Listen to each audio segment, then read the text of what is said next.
True Gamer here, back with another episode. So here is some vital information if you're thinking about collecting for the original Game Boy, or you are currently a collector yourself for the original Game Boy.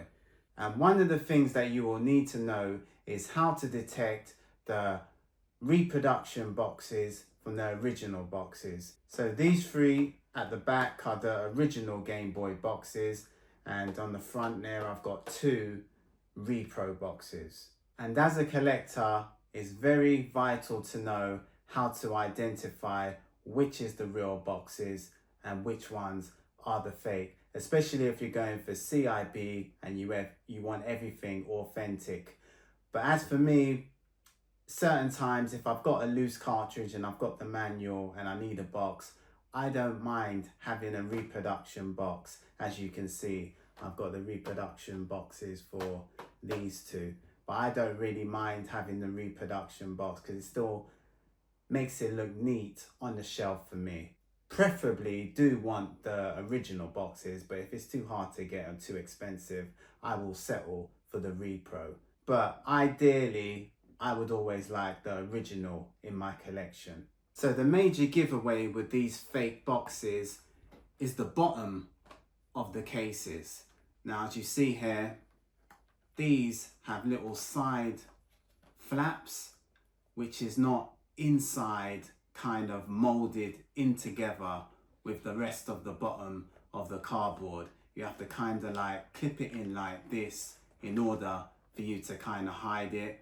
As you see here, it has these things and you can get your finger underneath where it's not actually groomed into the bottom of the boxes.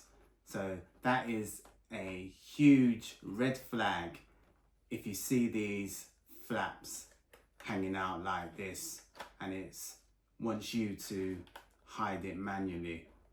The original boxes never come like that, and it also happens to come with this one. So that kind of is one of the ways you can always know that you have a repro in your possession. These flaps should really be integrated into the bottom, hidden away, and there's no other way for you to actually take out these side little cardboard pieces. In order for you to do that with the original, you'd have to literally damage the box. So as you see, guys, take a good look there. You should never have these flaps been able to get disconnected from the bottom so easily, and that's always a headache because they can come undone, you know, once you put your game trays in there. They're very hard to stick together. Now I'm going to show you how they should look if you have the original.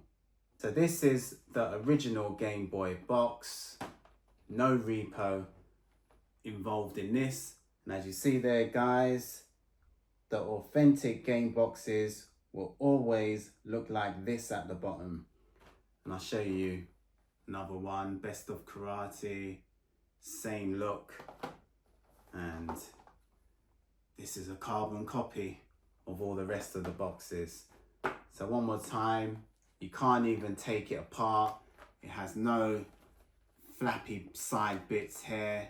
It's all welded in, integrated into the bottom, neat and tidy.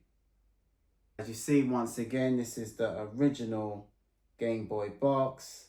Everything is neatly concealed inside, and basically in order to get these side flaps off and have access to it, you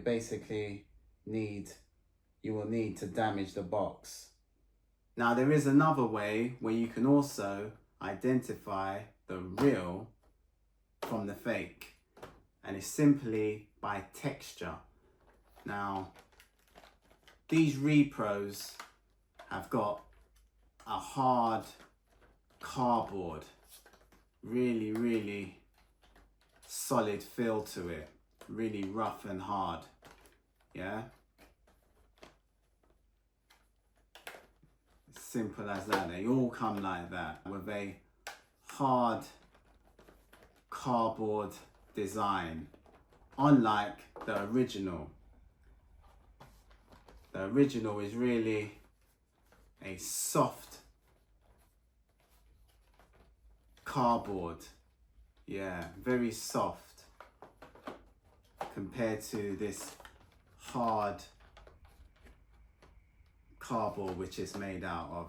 So with the originals, it has a different kind of cardboard which is significantly softer compared to the Repro cardboards.